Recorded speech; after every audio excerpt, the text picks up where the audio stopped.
Hey everyone, have you ever wondered how you can get rich on eBay? Well, this show is for you. We're going to tell you exactly how you can do it. So come aboard the Prof Sales ship. Hey everyone.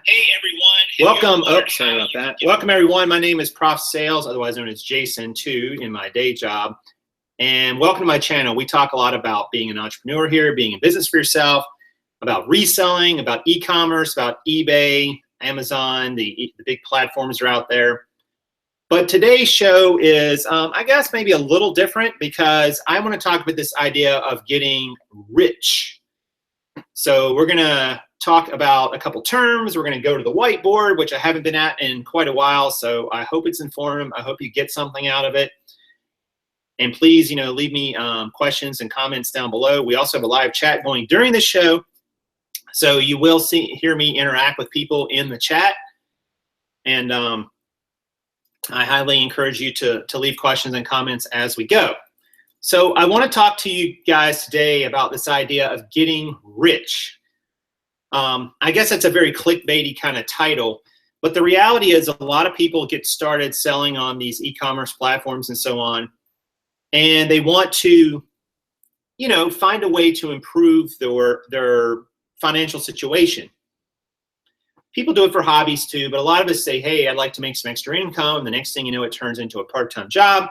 And the next thing you know, it turns into a full-time job. The next thing you know is it takes over your whole life and your house and your bedrooms and your garage and everywhere else. So I want to talk to you today about what it means to be rich.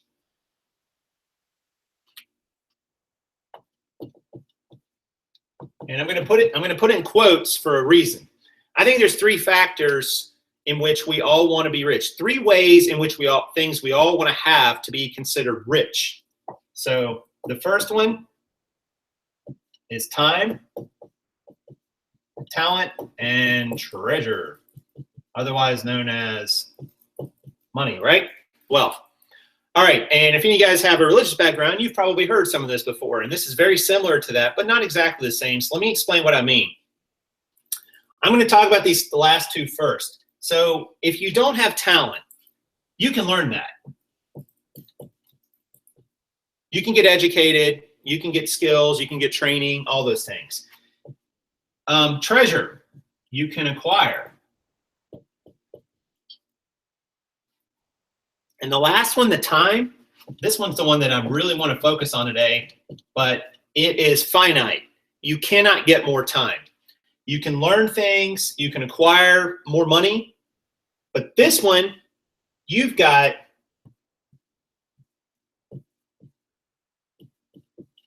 168 hours every week, 24 hours a day, 7 days a week, 365 days a year.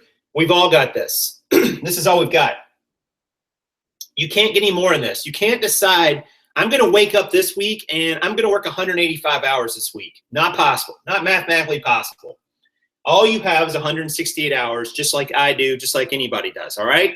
So let's talk about what that looks like and where I think most people go with this and how they view it. So here's the way I think most people start out in life. We decide that we will take time and treasure and we will trade it for talent. Now, what do I mean by talent? I mean education. I mean training. So here's what we do. We go to school, a lot of us. Sometimes we go on to college. We go into, maybe we get our certifications, what have you. We put in our time, we put in our treasure because it costs money to do that. And we say, hey, we're going to get out of this. We're going to get education and skills and training. Then when we have all that, we take our time and talent and trade it for treasure. So we put in our time at a job or business or whatever, we apply our talents, and we hope to get back out of that money, right? Now, here's the thing. Everybody's got a different definition of what treasure means and how much money is a lot and what it takes to be rich in any of these things. But I'm gonna propose something to you guys that you're probably not always thinking about. what do you want to do with your time? What do you want to do with your time? Because this is what this revolves around, what's really been heavy on my heart as of late. So I would say that many of you watching this, you want to spend your time doing lots of different things. And I'm going to write some of those down. Family. Maybe you have family that you want to spend time with, right? You have friends. You have groups that you are, or organizations you're part of. You might want to spend time on your health. You might want to spend, you got to spend some time on food and sleep, right? You got to sleep, got to eat, kind of part of the deal. And there's probably more we could come up with here. But here's what this looks like in terms of the way a lot of this works. So we're going to draw a quick graph here, all right? So here's what happens. We think, all right, I'm going to put in my time and my talent,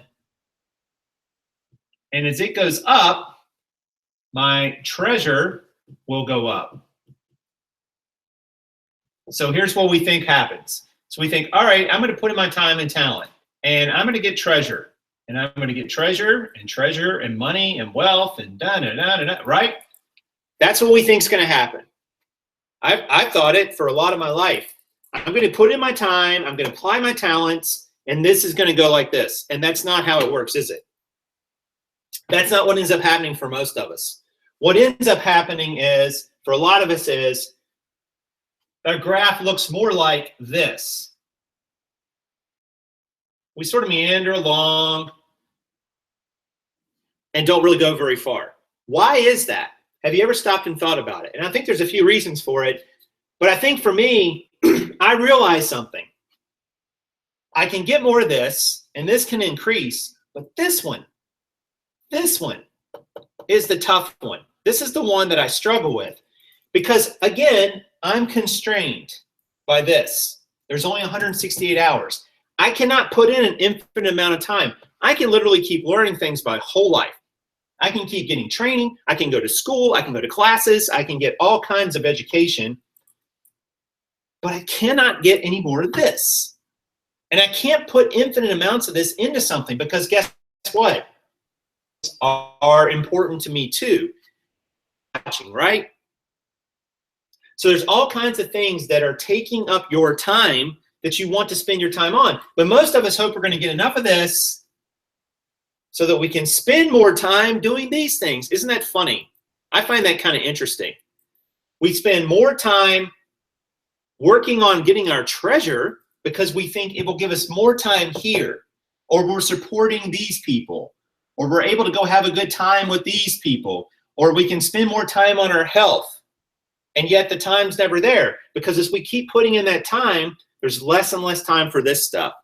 And our treasure doesn't really go up that much because it's the way, you know, we work. So here's the solutions that people come up with, or at least how I see it. And I'm getting to the eBay part, I promise you. Just hang on. But here's the solutions where I see everybody kind of goes, they tend to do one of two or three things here. So they're like, well, man, I never get enough treasure out of my job. I'm not making enough. I want to get more out of it. So here's their solutions, all right? And I'm going to write solutions with a question mark because I don't think they're really much solutions. So here's the first one. I love this one. I'm just going to hustle harder. I'm going to work harder. I'm going to put in more hours. I'm going to be more focused in those hours I put in. I'm just going to do more. I'm just going to go list 300 things instead of 200 things. I'm going to buy 300 things instead of 200 things. There's a problem with this one, guys. Again, time is finite. 168. That's all you got. And you can hustle harder to some degree, but that requires more of this, doesn't it? And remember, we got all those things pressed on our time, our family, our friends, our health, all those things we want to do. And still this is here. And guess what? The hour you put in when you start your work week and you put in hour number 1, it might be pretty productive. Hour number 20, still probably pretty productive. Hour number 60, maybe not so much. Hour 80, you're pretty tired. So the hours you're putting in are less and less productive the more of them you put in, because you're tired. People get worn out. You're not a limitless supply of energy. No one is. So the whole hustle harder idea, I know there's plenty of gurus out there and there's plenty of people we watch on social media who say this all the time, but it doesn't really work. And guess what? Everything else, when you hustle harder, when you put in more time, everything else suffers. Your family suffers, your friend suffers, your health suffers, your mental health suffers. All these things suffer. Your sleep, your food, all this, they tend to suffer the more of this you put into your business, okay? Or the more of this you put into your job or whatever you're doing. So that one really works too well. Here's another one. Get more talent, i.e. training, education, etc., right? I'm just going to get more talent. I need more training. I need to go back to school and get this degree or this certification or this training. There's a problem with this one. That takes time and treasure to do that. And while you're doing that, not only are you spending your time and treasure doing that, you're not spending your time earning this. And you're probably spending it. So it tends to put you further and further behind. And then you wake up one day and you've got 3 degrees and you're like, I am no further along than I was before. And you're like, where did I go wrong? So the cycle repeats. Well, maybe I just need to hustle harder. Or maybe I need even more talent, more training, more education. I mean, this vicious cycle is a cycle that I was in for probably 20 years. And I realized this doesn't work. It doesn't work. And we hear this in school all the time, right?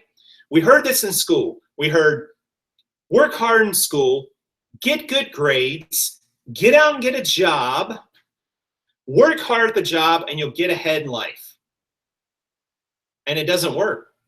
It doesn't work for the vast majority of people.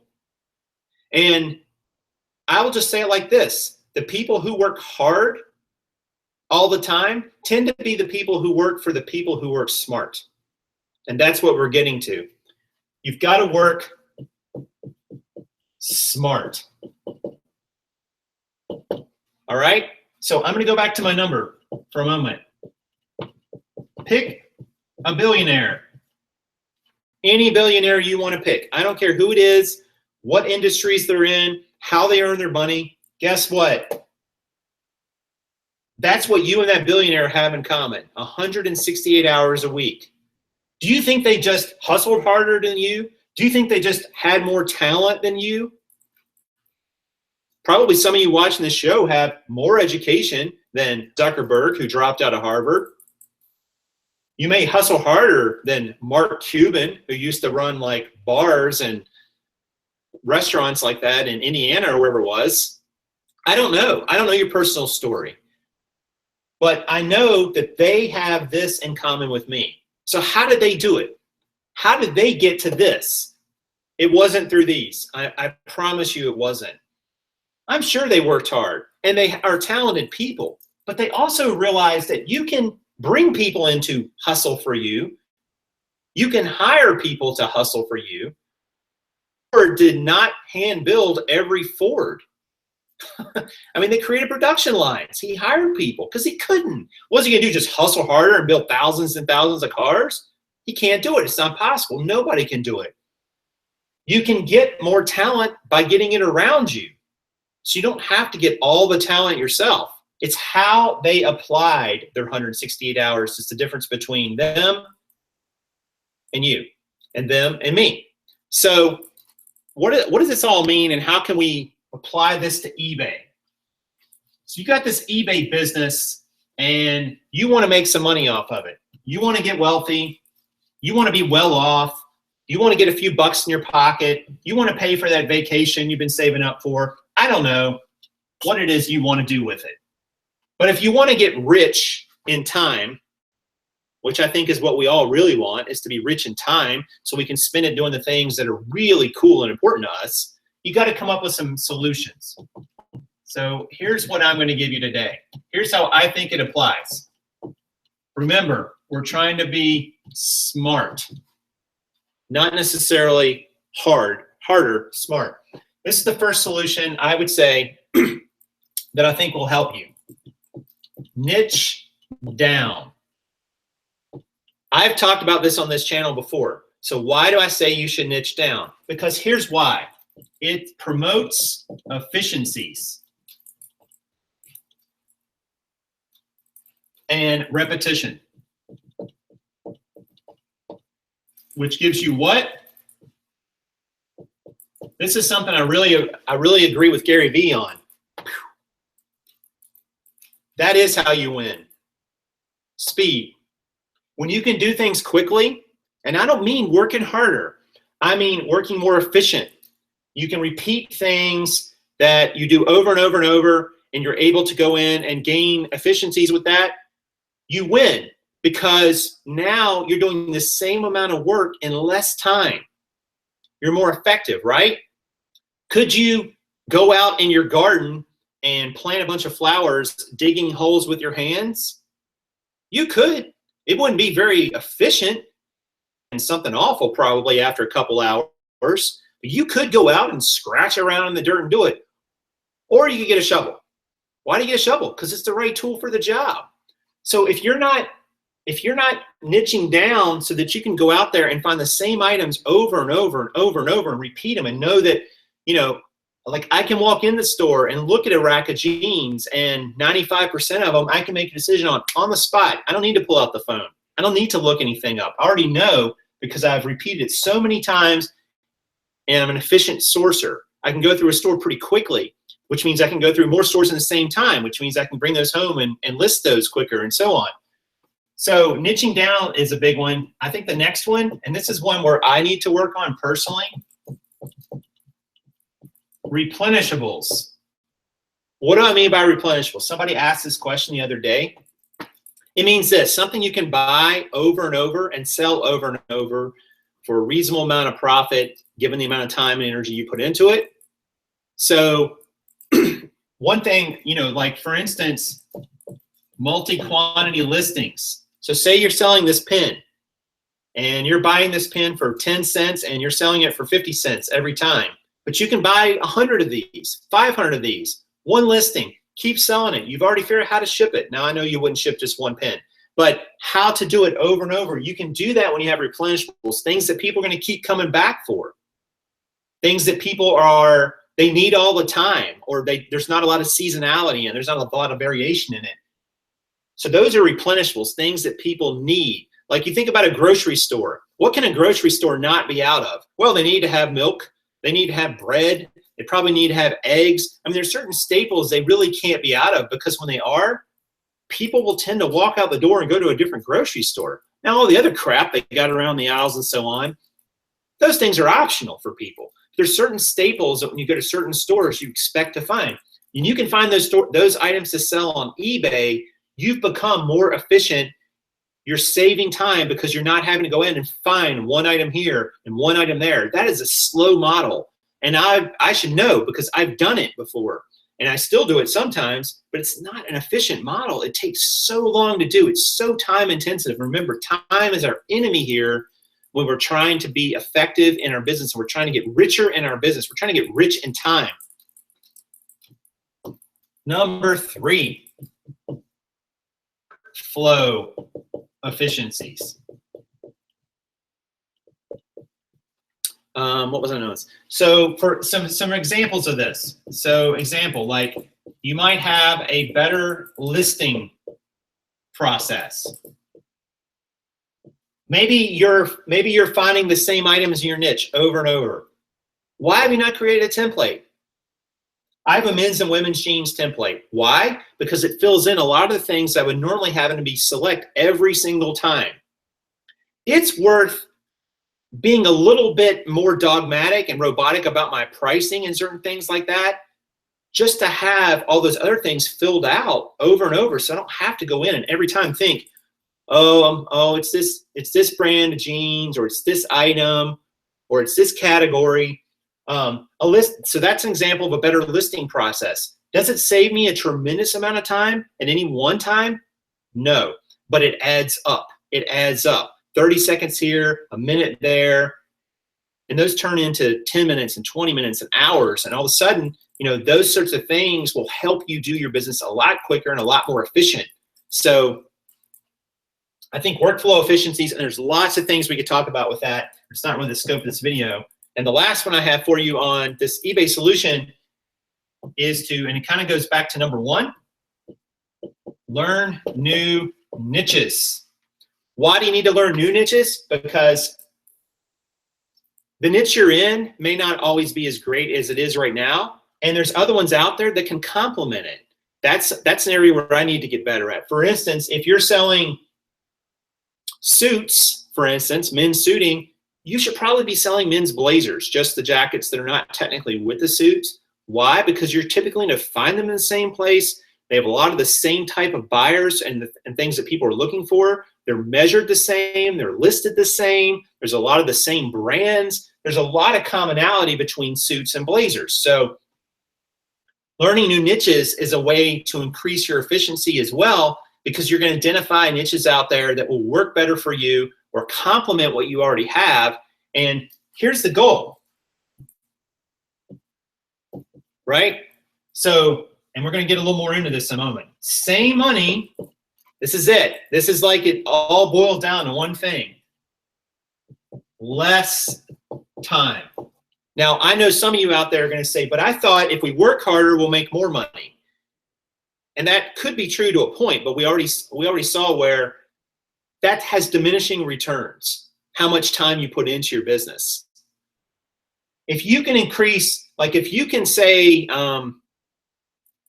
you know, speed up your listing process by 10%, you theoretically can increase your revenue by 10%, and you're spending less time, or maybe even just the same time, but you're just doing it in a more efficient way. You're increasing, because remember, guys, we don't have any more of this. We can't just keep putting this into our business, but so far, there's only so much of us. And I don't know about you guys, we can see a show of virtual hands in the chat and so on, and comments after. How many of you guys want to work 80 or 90 hours a week on your business?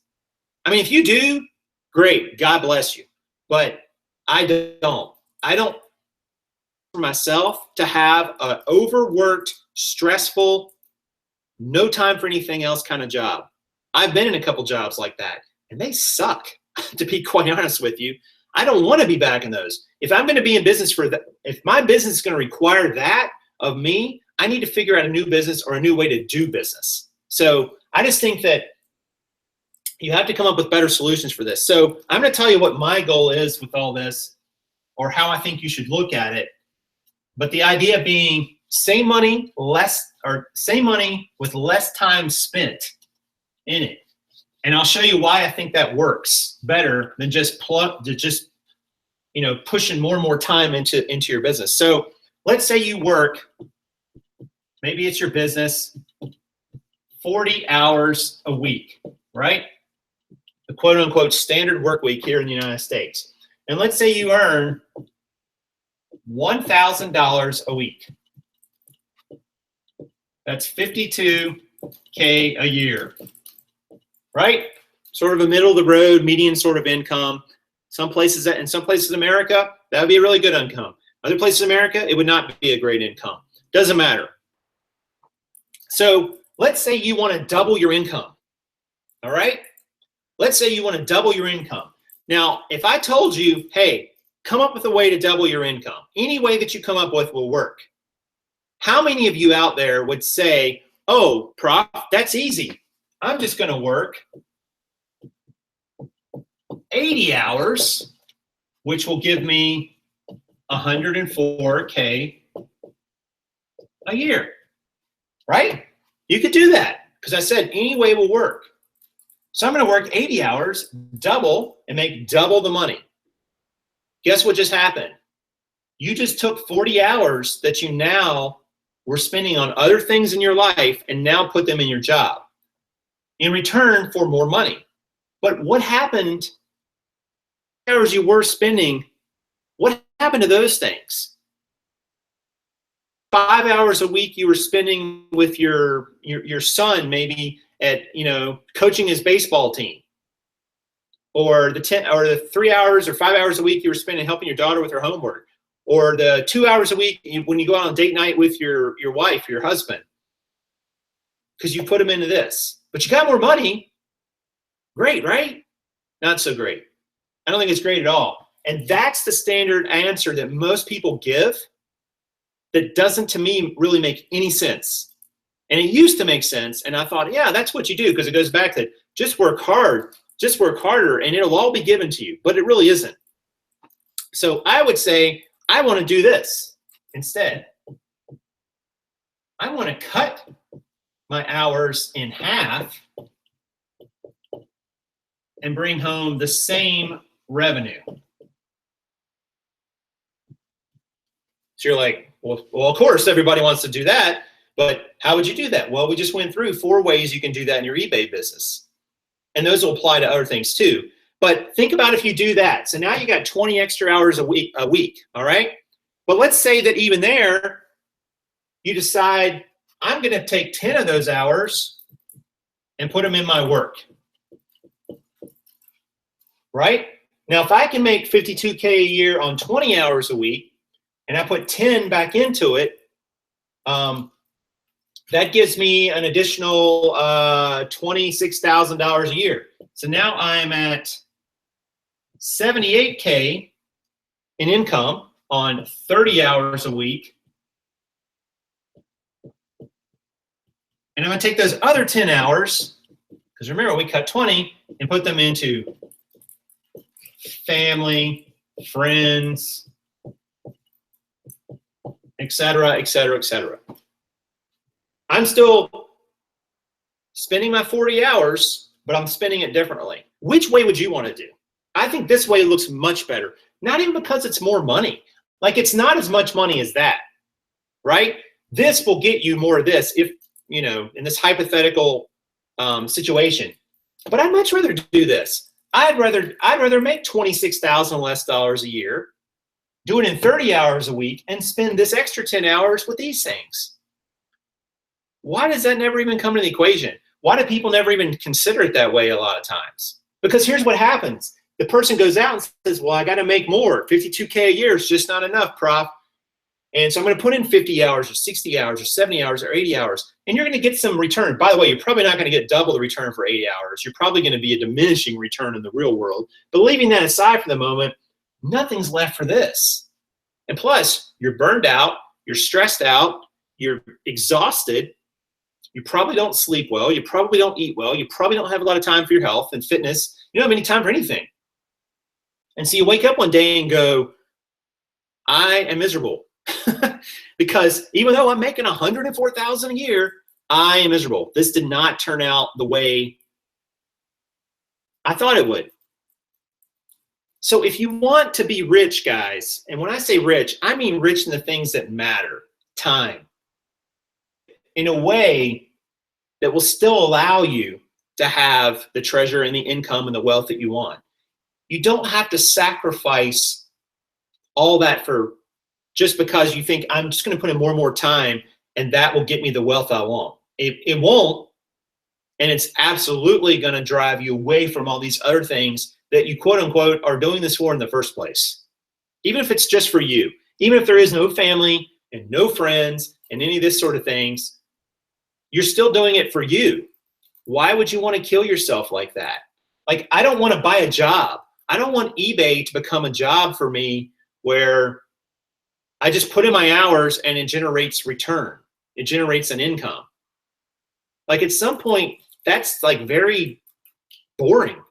And plus, with the way that eBay is structured, you're always, if it's just you and you're doing it in ways that aren't very efficient, aren't very effective, there's just only so much you can put in and do. Like, I always laugh when I hear somebody say something like, well, next year I'm going to double my eBay revenue. Okay, if your eBay revenue this year was $100, going to 200's not a big stretch. If your eBay revenue was 100,000 and you got to double to 200,000, that's quite a tall order. That requires a lot of that time component if you're doing it the way you're doing it now that we didn't talk about. That you could go in and you can maximize your time and your efficiency. There's ways that you can hire people to do things for you. There's ways that you can come up with better processes. As we said, you can find better niches and niche down in general so that you can be more effective. Every little bit helps. 1% here, 2% there, 3% there. It all adds up to this. Work as few hours as possible to make the income that you need. And then hopefully that you want as well to some degree, but start with what you need. So this is kind of my short-term goal. I don't know if short-term is the right word. My short-term objective, maybe, for lack of a better word. What do I want eBay to do for Prof? I have a three-pronged strategy, and I'm not going to get all into the three-prong, but I want eBay to provide all our income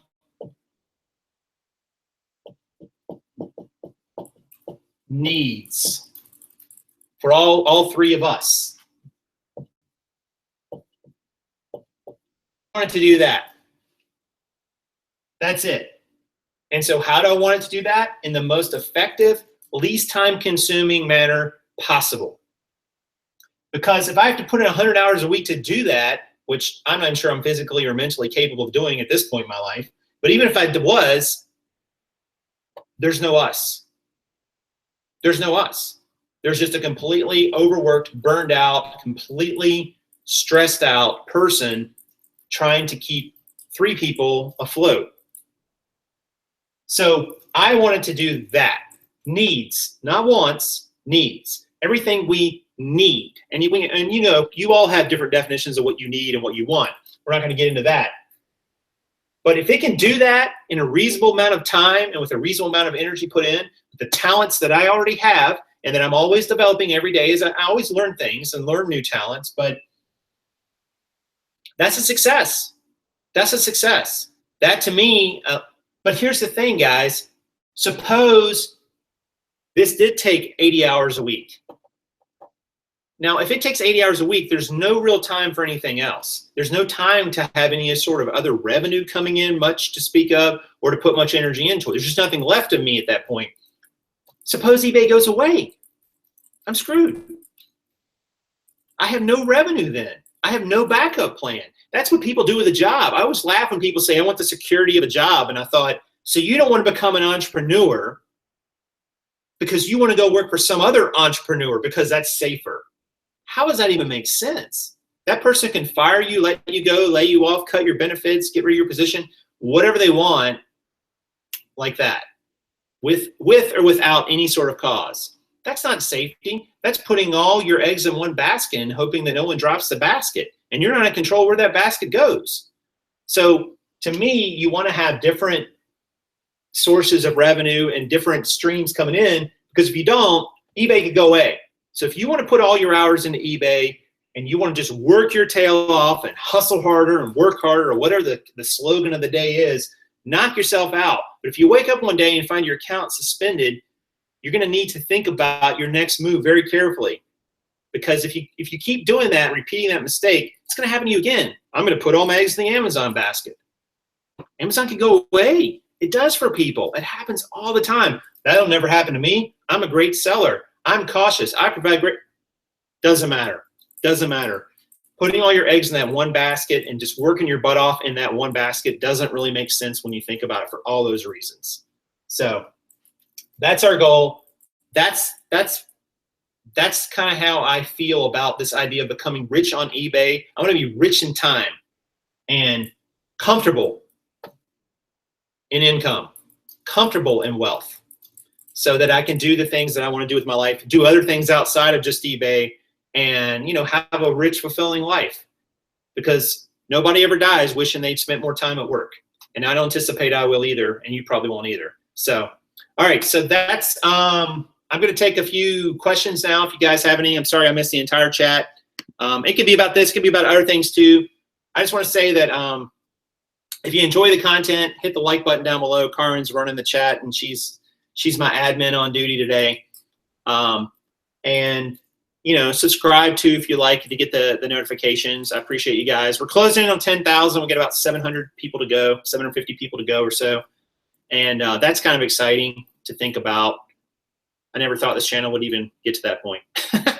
But to be totally honest with you, but I'm really thankful for you guys. And leave me comments and questions down below too, if you have any about this or anything else. It doesn't have to be just about this topic, but it's weighing on me today, and I felt like I had to say it. I don't know why it was weighing on me exactly, but it kind of hit me. Karen and I were walking this morning, and I thought, I need to talk. You know, I was struggling for a topic for today's show, you know, full transparency here. And I was struggling. I was like, yeah, and I was going to talk. We threw around a few different topics, and I thought, man, just none of them fit. Like, I kind of had this feeling in the back of my mind. I'm like, man, there's something I want to say today, but I just can't put it into words yet. And I just kind of let it go for a while in my brain. And then when we got home, after a little while, I thought, this is it. I want to talk about this idea of being rich and what it really means to people. Because I think a lot of people look at it as just the dinero. They look at it as just the money. And I don't think I hope that's not all there is to it. You know, I want to have a rich life. It doesn't necessarily mean I'm a super wealthy person or I'm a billionaire or something like that. You know, because I asked Karen this, is like, imagine you're a billionaire, but you have to work 100 hours a week to do it, and you got to do it the rest of your life. Or you can have pure contentment and happiness and joy inside you, but you will maybe be poor, even, we'll say. That's a tricky question, right? I mean, who wants, you know, oh, I can be a billionaire and buy whatever I want, do whatever, but you're working your butt off every single second. You're exhausted. Is it really worth it?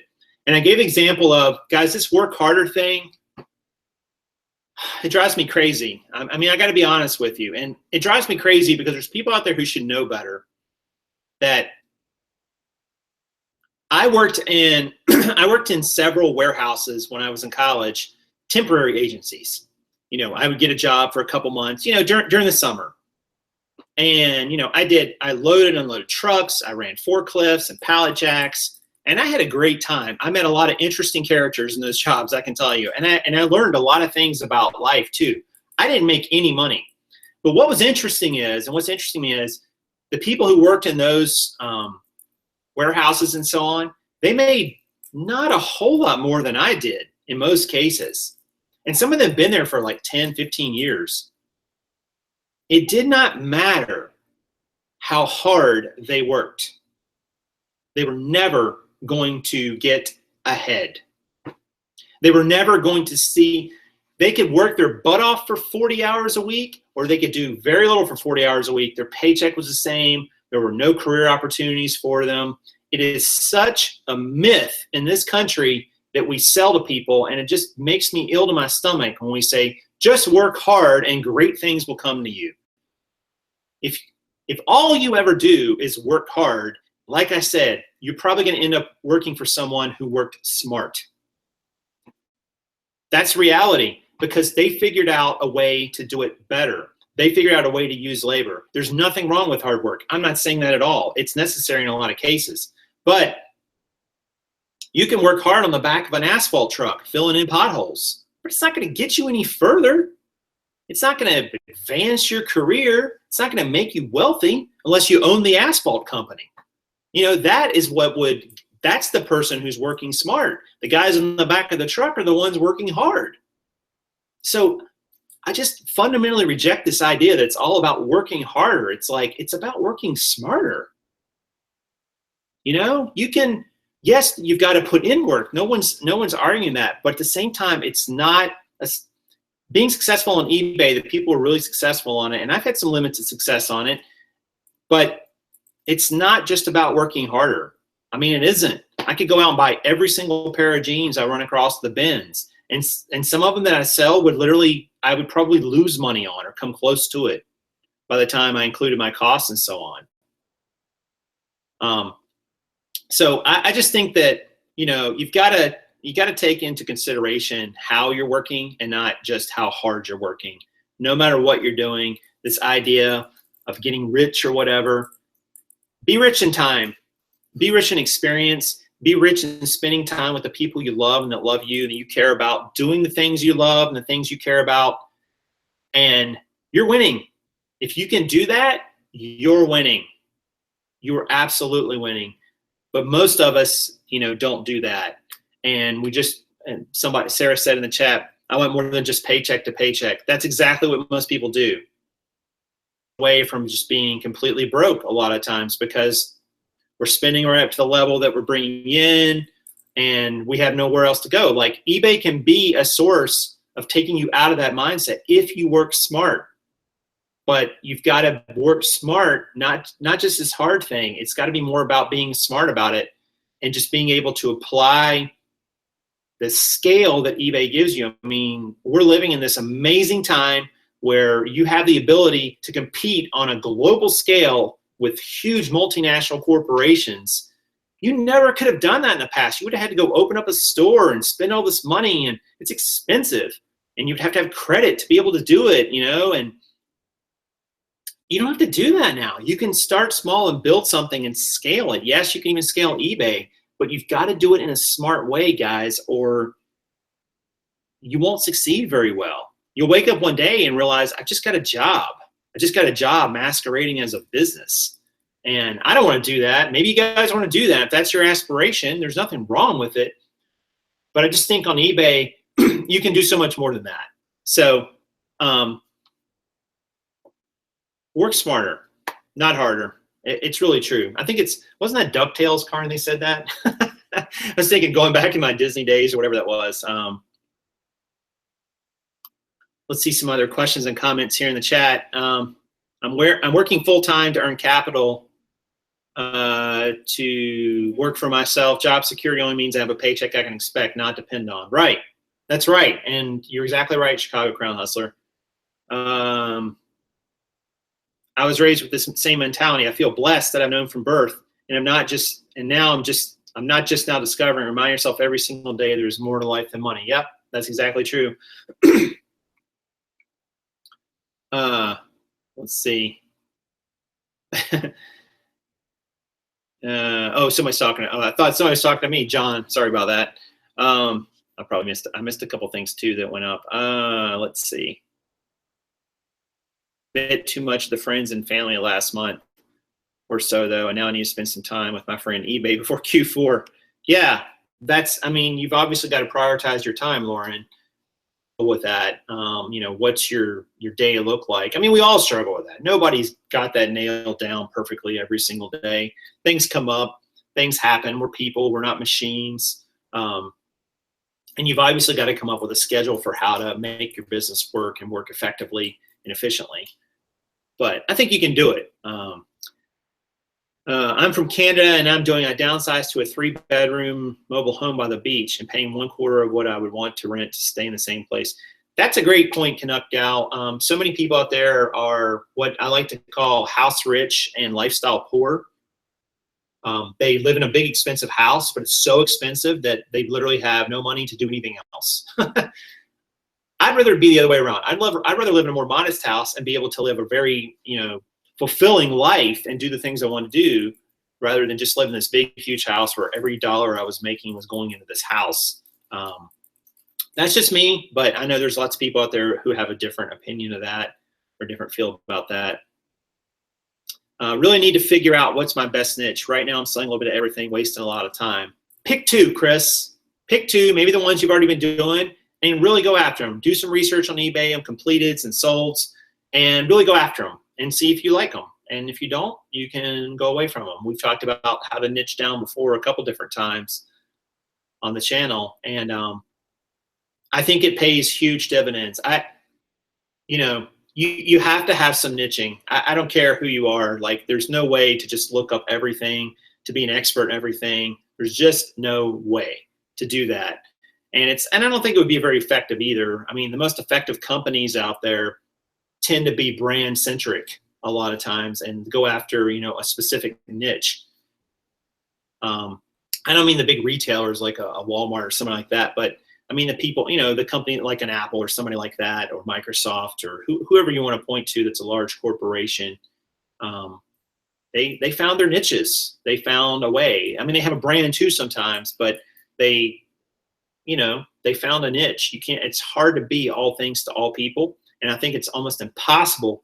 I think it is impossible to learn everything about everything out there, or to even to learn enough about a lot of different things is super difficult and can take many, many years to do. Karin and I were joking. I was going to do a show today about niches, and she's like, you should do one about selling cars on eBay. And at first I was like, yeah. And then I thought, I know absolutely nothing about selling cars on eBay. Like, I even think it's on eBay Motors, right? I don't know if it's on the main site. So I decided not to do it because I felt like it would take me like an hour to even figure out enough to even do that show. And I would come off as so newbie that I don't know that would be really any value for you guys. But maybe we'll do that show in the future. Who wants Prof to do a show on cars? I know nothing about selling cars on eBay. It would be just nonsense. I didn't want to be in debt anymore as well. Freedom. Yeah, debt is definitely a shackle for sure. And getting out of debt requires you to be very disciplined and not incur more debt while you're trying to get out of debt, as well as, earning enough income to knock it down. So definitely not an easy thing to do, but it has a lot of benefits to it for sure. Minimalist is easier on the mind and soul. Yeah, I agree with that, Canuck. It is. I'm kind of a minimalist. Karin will tell you, I throw stuff away. I don't keep it. I don't see any reason for it. I'm done with it. So pick a niche you know a little bit about already. Yep, absolutely agree with that. My pastor sells cars on eBay. Well, that's interesting. So flip cars on Craigslist all the time. I know. I should become better at that. I should get into flipping cars. I know a couple people now. Sarah, thank you so much for that super chat of $10. Really super appreciate that. I'm glad that, the talk has been inspiring for you. And now I'm sure, just go out and take action and make it happen every day. It's an everyday thing. I know we live in a society where we want, instant action, and everything is all different, but it just doesn't work that way. So thank you very much for that, Sarah. Really appreciate that. And I'm glad you're getting some value out of the video. That's awesome. I don't throw stuff out. I sell it on eBay if I don't want it. I just throw it out. I'm bad. I've probably thrown away money, I'm sure. That's pretty funny. So yeah, maybe we need to do the car flip video. So the car niche video, so everybody can laugh at my car newbiness. I am a point A to point B kind of guy with a car. All right, this is embarrassing to say, and I know some of you are going to be like, what in the world? Since 1988, I've had 3 cars. True story. Since 1988, I've had 3 cars. So I always have intentions of, I'll keep this one a couple years and then flip it or get rid of it, and then it just doesn't happen. And then once I pay it off, and there's no more payment, if there's, I'm like, yes. And I'm like, well, just another year and I can just save even more money. I don't have to pay for another payment. And I just use them to get from point A to point B. Beyond that, it's a bonus. I choose not to spend, cars are not, cars are a need, but they're not a want for me. I'm very minimalist when it comes to cars. So Karin has had far more than 3. I will just say that too. And Karin's probably had 3 since yesterday, but she's laughing in the other room. Now people are going to make fun of me and my lack of cars. It's okay. I don't care. How many listings you guys start seeing huge momentum? I've heard 500 is a magic number. I don't think there's a magic number, John. It's clear that listing regularly pushes up your sales. I don't think there's any doubt about that anymore. I can't 100% prove it with scientific accuracy, but it does. And so when you're on a consistent listing pattern, you know, listing every day for say like a month, listing a decent amount of listings. I don't mean just one listing. Sometimes I don't know that that really has a huge effect, but you're going to see a push through in sales. And the reason I think it's true is because Luke and I were talking about this the other day. A lot of things that sell are not necessarily what you listed. It'll be older stuff that's been sitting a while, and you're like, well, why did all this? And I almost think it's popping up in search, and people are seeing it again, and then they're like, oh, that's cool. But that's just my feeling for it. So I don't think there's a magic number. I wish there was, but and if there is, I don't think eBay is telling. There's people who only have 200 or 300 listings and just have great sell-through and great average selling price, and they make a fine profit, and there's nothing wrong with that. They don't even need a whole lot of listings, you know, or they just are listing expensive things, you know, like they're listing things that, you know, or sell for $50 or $100 or, you know, a couple $100. So you can do that as well. So I hope that answers your question. Chris Day, thank you for the super chat, Chris. That is awesome. You are very welcome for the inspiring content. I needed this so bad. Man, you just never know how a topic's going to touch people. So I really appreciate that. I hope it was helpful, and it'll continue to be helpful. And I go back and sometimes watch my videos too, believe it or not, because sometimes I forget that I feel a certain way, you know, I'm having a moment of weakness, and I'll go back and watch something for a moment. I was like, you know, that's what I believe. What I'm feeling right now is not what I believe. And what I said then is actually what I truly believe. And I just need to be reminded of that sometimes. And you know, I think that's important to go back and find the things that, you know, meant something to you and reconnect with them from time to time, just so you remember who you really are. Because in the moment you can lose sight of that because of events and so on. So again, thank you, Chris, very much for that super chat. That was awesome. You guys are great.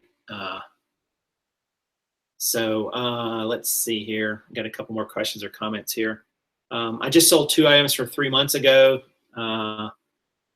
Yeah, I mean, that's it, John. That's exactly right. I mean, I think that everyday listing thing, I don't know if it like re-indexes the search algorithm. I don't know. But I swear it's got to have something to do with pushing up your sales for older items too. And that's so interesting. So not that you can't just list every day. At some point you got to go source and buy things. You still got to do photos, and you know, you run out of money sometimes if you're not selling enough, you know, but if you've got inventory, parcel it out. You know, if you got 50 things you've been waiting to list, you know, say, all right, over the next 5 days, I'm going to list 10 of these a day. So I don't know. I just think there's lots of different ways to do that. And I think it does help push up your sales for sure. And every time I forget it and get on a pattern where I'm not listing regularly, I see my sales dip. And I think a lot of people see that same kind of dip. So there's definitely something to just having fresh listings going into the system that eBay likes. And tends to like, even with your old, see, Kelly has a great point. She makes her listings in drafts, and you can make a few a day live. Yep, that's a great point. Like if you know you're not going to be sourcing for say like the next week, or maybe that's just the way, and maybe it's just the way you schedule it. Maybe you'll be out of town. You could create drafts, and see, that's smarter, Kelly, than harder. That's exactly what I'm talking about.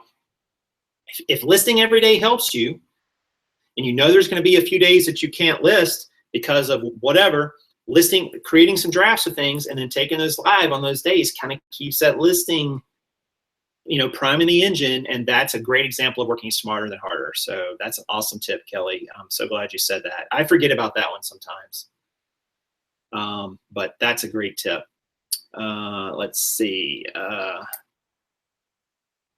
At the car dealership, they asked me what features were important, and I said it needs to drive. I'm with you, Swimmer Station. That's exactly right. I mean, like, does it work? Does the doors open when I put the key? You know, yeah, that's exactly it. It's so funny. Like, Karin's car has a backup camera, you know, and I hadn't had a car with a backup camera because I don't get rid of cars very often. The car I have now is an older van because it's great for sourcing and it's cheap. And I'm like, ooh, this backup camera I could get used to, because I'm not a big fan of backing up for So I definitely, I see the benefit of newer technology in cars. I just don't want a big car payment or anything like that. Just Warren Buffett says, lease a depreciating asset and buy an appreciating asset. And he's right. And cars are depreciation city. They're going to be worth way less after you're done with them than what you paid for them. So you want to be in them for as little money as possible, get the utility out of them, and then move on to the next thing. That's kind of my feeling on them. And I've gotten my money's worth over the years. I think between those three cars, the sticker price between the three was probably only about $23,000, $24,000 total between all three of them. I paid some more of that because of financing and so on. But I got my money's worth out of those cars, that's for sure. Do you relist or sell similar? Does it really matter? Great question, T. Atkinson. I have been doing a lot of relisting, but I do like to go in and change. I do like to go in and change the pricing, because I think that even if you're not, I think that's kind of has to re-index the listing, which sort of pushes it up in the search a bit. I've been experimenting with that because I've been tiering my prices anyway for things like jeans, and it seems to kind of work. I don't know for certain, but you know, the sell similar is okay too. I guess you lose some things to sell similar. You lose the watchers and views and all that nonsense, which may hurt you, may not. I'm not totally sure. Thomas, I have not a Caravan, but a Town and Country. So virtually the same car, from what I understand.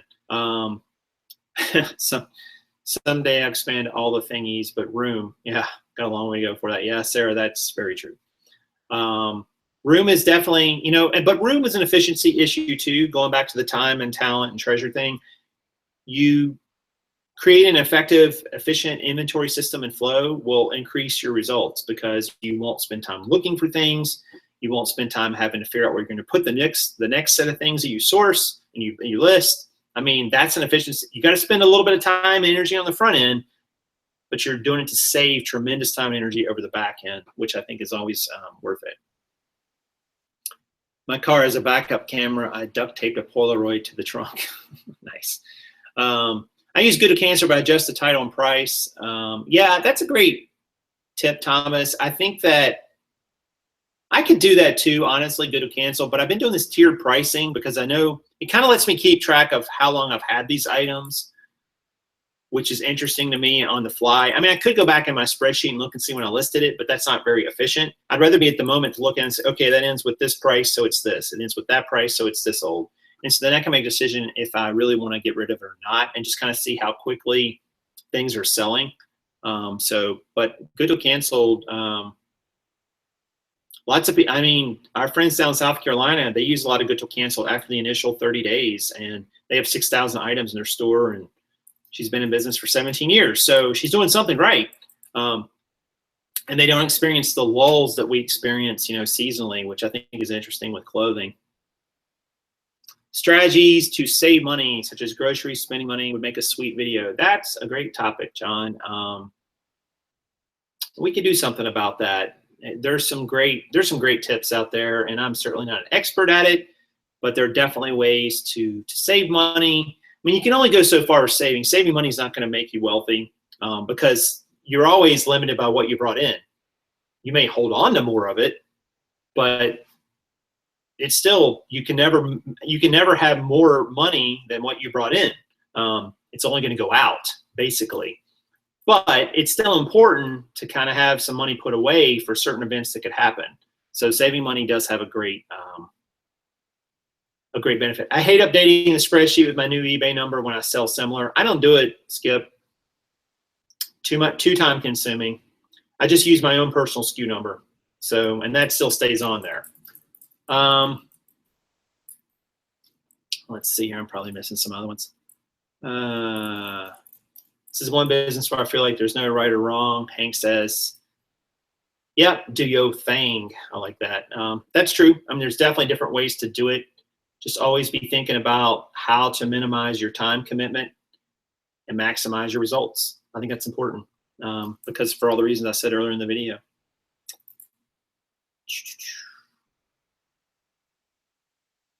I love coupons. I refuse to pay retailing for groceries. Yeah, that was the big craze of several years ago, Kelly, the whole couponing. I used to go around to the recycle bins and get the coupons out on recycle day. True story. But it was a little bit of bang for not a lot of buck. In my opinion, it was just I don't know, it's like how many cases of, you know, I don't know, ramen noodles do you need? It wasn't things that like I would really use a lot. So just, I don't know.